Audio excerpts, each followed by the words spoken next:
Motion in straight लाईनचं lecture number 9. आज आपल्याला काय करायचं आहे, इक्वेशन ऑफ मोशन. तर इक्वेशन ऑफ मोशन कोणते कोणते असतात, जेव्हा की ॲक्सिलरेशन जे आहे ते कॉन्स्टंट असलं तर ए जेव्हा कॉन्स्टंट असलं तेव्हा म्हणजे ए या इक्वेशन हे जर आपल्याला लावायचं असेल तर तेव्हा ए कॉन्स्टंट पाहिजे. मग v is equal to u plus a t, s is equal to u t plus half a t square, v square is equal to u square plus 2as. आणि एस एन काढायचा काय formula आहे, तर you plus half 2n-1a. आणि average velocity काय असते, u initial plus म्हणजे v initial plus velocity final by 2. तर मग हे यू म्हणजे असते इनिशियल वेलोसिटी, व्ही म्हणजे असते फायनल वेलोसिटी, ए म्हणजे असते ॲक्सेलरेशन, टी म्हणजे टाईम, एस म्हणजे डिस्प्लेसमेंट. एस एन्थ म्हणजे काय असते तर displacement in n second. U v a आणि एस म्हणजेच initial velocity, final velocity, acceleration, displacement with sign put करणं आहे. हे म्हणजे जर पॉझिटिव्ह असेल तर पॉझिटिव्ह किंवा निगेटिव्ह असेल तर निगेटिव्ह, म्हणजे जे साईन दिलेलं आहे त्या साईनसोबत पुट करायचं, कधी साईन विसरायची नाही त्याच्या. A particle start moving with initial velocity दिली आहे म्हणजे यू दिलेलं आहे 30 along x axis such that acceleration is plus 10 metre per सेकंडचा स्क्वेअर. तर ॲक्सेलरेशन किती दिले, 10 मीटर पर सेकंडचा स्क्वेअर.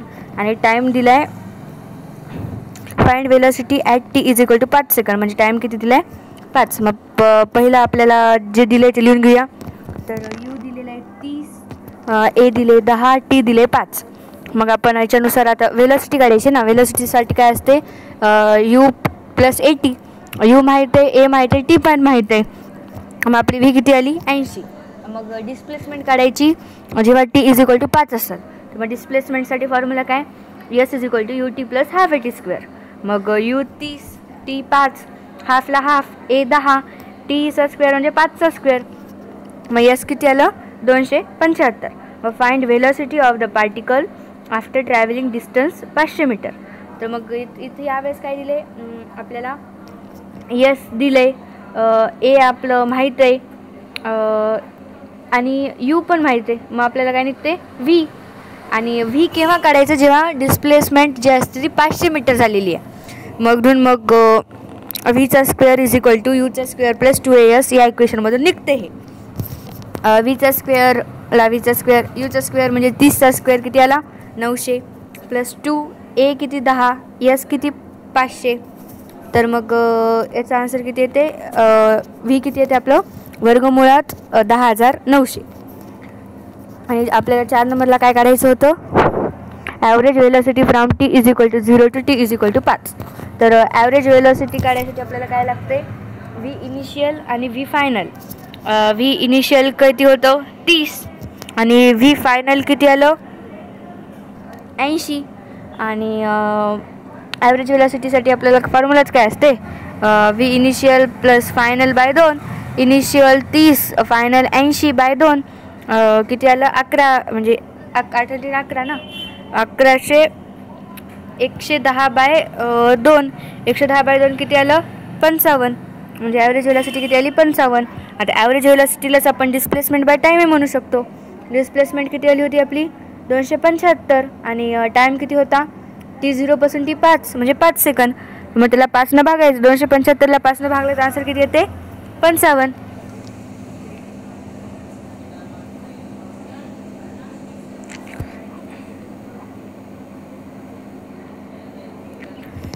आता याचा अर्थ असा की व्ही टीचा आपल्या डिस्प्लेसमेंट जी आहे ती 75 आली, 275 आली.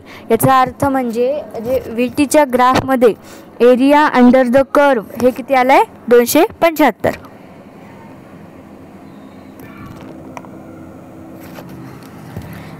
इम्पोर्टेंट पॉइंट्स आहेत काही.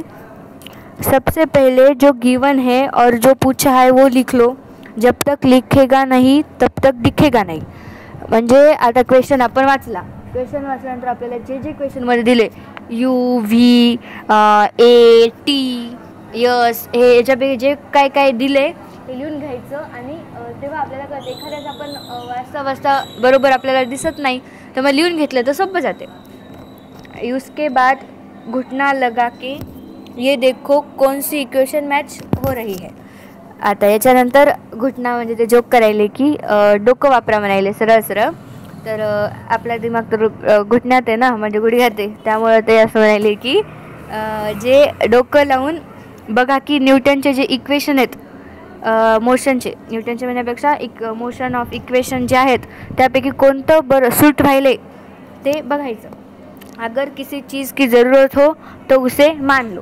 मग एखादी गोष्ट आपल्याला याच्यात पाहिजे आणि म्हणजे आता समजा क्वेश्चनमध्ये दिलं नसेल आणि तर मग आपण एखादी गोष्ट ॲज्युम करून सुद्धा आन्सर काढू शकतो. A driver is driving a car with velocity 50 meter per second. He takes 60 seconds to apply the brake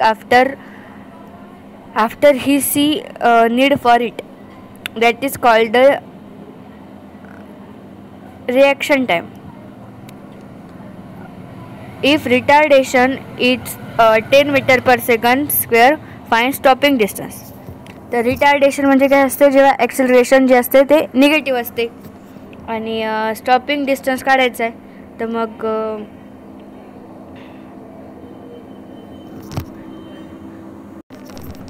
तर दिलेल्या माहितीवरून आपण डायग्राम काढून घ्यायची पहिल्यांदा. मग आपल्याला काय समजते की जे x1 आहे ते म्हणजे काय असणार. x1 म्हणजे डिस्टन्स आहे ना, मग स्पीड गुणिले टाईम. स्पीड किती होती 50 आणि टाईम किती सांगितलं होता 0.6.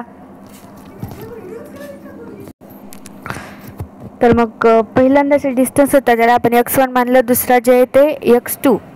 तर मग x1 किती आला 30 आणि x2 किती आला 125. मग टोटल डिस्टन्स किती आलं म्हणजे स्टॉपिंग डिस्टन्स किती आलं 155. तर x2 कसं काढलं तर इनिशियल वेलॉसिटी माहीत होती जी की आली 50 म्हणजे 50 होती ना, आणि ॲक्सेलरेशन दिलं होतं रिटार्डेशन व्हायला म्हणजे निगेटिव्हमध्ये 10 मीटर पर सेकंडचा स्क्वेअर आणि x2. तर इथं आपल्याला असं सांगितलं नव्हतं तसं तर की फायनल वेलॉसिटी आहे ती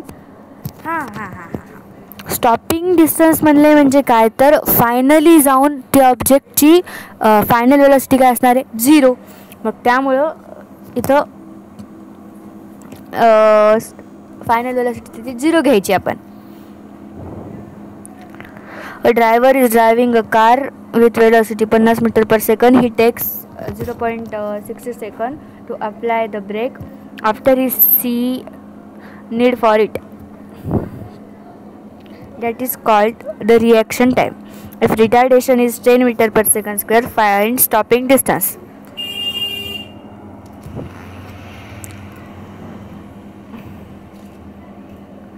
तर सरळ सरळ व्हीटीचा ग्राफ काढायचा. व्हीटीच्या ग्राफचा एरिया अंडर द कर्व म्हणजेच काय असते डिस्टन्स ना, डिस्टन्स डिस्प्लेसमेंट तेच. मग आपण याचा एरिया काढून घ्यायचा. एरिया काढला तरी आन्सर तेच येणार आहे. A bullet enter into wooden with velocity 40 meter per second and comes to at rest after penetrating 2 meter inside wooden. Find acceleration and time taken. आणि मास किती दिले 1/2 kg. तर जे दिले ते लिहून घ्यायचं. ह्याच्यामध्ये आपल्याला ॲक्सिलरेशन काढायचं आहे ना, मग ॲक्सिलरेशन काढायसाठी आपण काय करू शकतो, व्हीचा स्क्वेअर इज इक्वल टू यूचा स्क्वेअर प्लस 2as. व्हीचा स्क्वेअर आपण 0 घेतला कारण की नंतर ते रेस्टमध्ये जाणारे ऑब्जेक्ट, आणि यू किती होतं 40चा वर्ग प्लस 2 एला ए तर काढायचं आहे, आणि त्याची जी डिस्प्लेसमेंट होती ती किती झाली होती 2. मग ते सॉल्व केलं तर आन्सर किती भेटते आपल्याला, ए किती भेटते -400. आणि आणि आपल्याला अजून काय म्हणले, हे काढायचं ना टाईम. टाईम म्हणजे टी. मग यू प्लस एटीच्या फॉर्ममध्ये आपण v=u+at या फॉर्म्युलामध्ये वरून आपण टी काढू शकतो. तर final velocity 0, initial 40, a - 400, time आपल्याला काढायचा आहे. टाईम निघते. टाईम किती निघाला? 0.1 सेकंड. आणि मग आता इथं हिनं काढले फोर्स ऑन बुलेट. म्हणजे त्या बुलेट म्हणजे जी बंदुकीची गोळी आहे, तर फोर्स किती लागला? तर फोर्स किती लागला? ma म्हणजे m किती दिलं होतं? अर्धा किलो. आणि a किती होतं? 400. तर मग फोर्स किती लागला? 200.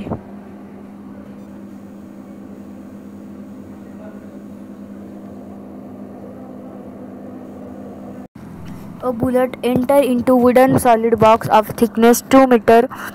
A bullet enter with velocity 20 meter per second and comes out with velocity 18 meter per second.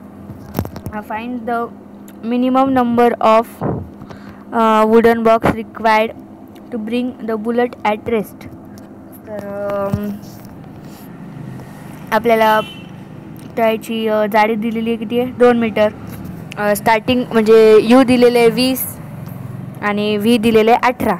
तर मग आपण आता त्याचं ॲक्सेलरेशन काढूया. तर मग v² = u² plus 2as. v² किती आहे?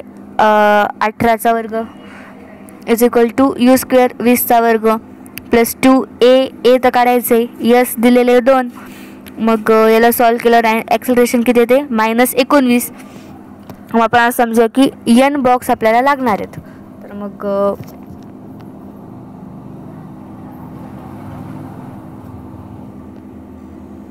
आणि आपल्याला क्वेश्चनमध्ये काय म्हणले की त्याला असे किती बॉक्स लागतील जेव्हा त्याची फायनल वेलोसिटी जी आहे ती 0 होईल. फायनल वेलोसिटी किती व्हायला पाहिजे? 0. आणि मग फायनल वेलोसिटी 0 म्हणजे आणि इनिशियल वेलोसिटी किती दिली होती? 20. आणि मग फायनल वेलोसिटी आपल्याला माहिती आहे 0 व्हायला पाहिजे. इनिशियल माहिती आहे 20 आहे. ॲक्सेलरेशन -19 आहे. तर मग आपण त्याच्यावर डिस्प्लेसमेंट काढू शकतो. आणि मग त्याला जर आपण त्याच्या थिकनेसनं भागलं तर मग आपल्याला किती नंबर आहेत ते भेटतात. मग काय करायचं? v² = u² प्लस 2as या फॉर्म्युलामध्ये सगळ्या व्हॅल्यू टाकायच्या. मग तेव्हा आपल्याला x किती भेटते? 10.5. मग जर टोटल डिस्प्लेसमेंट 10.5 असेल म्हणजे टोटल 10.5 अंतर लागत असेल त्या गोळीला रेस्टमध्ये आणायला आणि एका काय म्हणतात वुडन बॉक्स सॉलिड बॉक्सचं अंतर किती आहे? 2. मग जेव्हा आपण त्या 10.5ला 2 भागणार तर तेव्हा म्हणजे आपल्याला किती टोटल ते लाकडाचे तुकडे लागतील हे कळणार. आणि मग ते किती लागणार? 5.25. 5.25 म्हणजे ॲप्रॉक्सिमेटली आपण त्याला 6 म्हणू शकतो.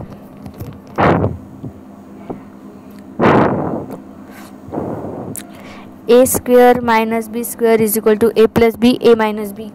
हे साधा लहानपणी असलेला एक फॉर्म्युला आहे.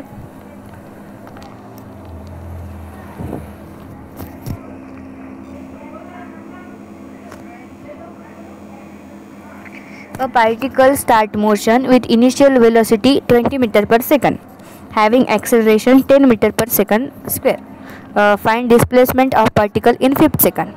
तर आता इथं आपल्याला काय म्हणले की 5th सेकंड म्हणजे 4थ्या सेकंदापासून ते 5व्या सेकंदापर्यंतचं अंतर. म्हणजे एका सेकंदासाठी विचारले ना. असं खूप नाही की 0 पासून 5 पर्यंत म्हणलं असतं तर आपण काय म्हणलं असतं s = ut + ½ या फॉर्म्युलानं आपण काढलं असं. पण इथं 5व्या सेकंदासाठी म्हणले.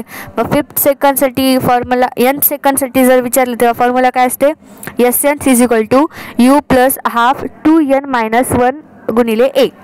तर मग u किती आहे? इनिशियल वेलोसिटी 20, हाफला हाफ 2. n किती आहे? 5 कारण 5th सेकंडसाठी विचारले ना. -1 × 10. 20 + 45 आणि 20ची बेरीज केली किती आलं? 65. मग म्हणजे 5व्या सेकंदामध्ये त्या ऑब्जेक्टने किती डिस्टन्स पार केलं? 65.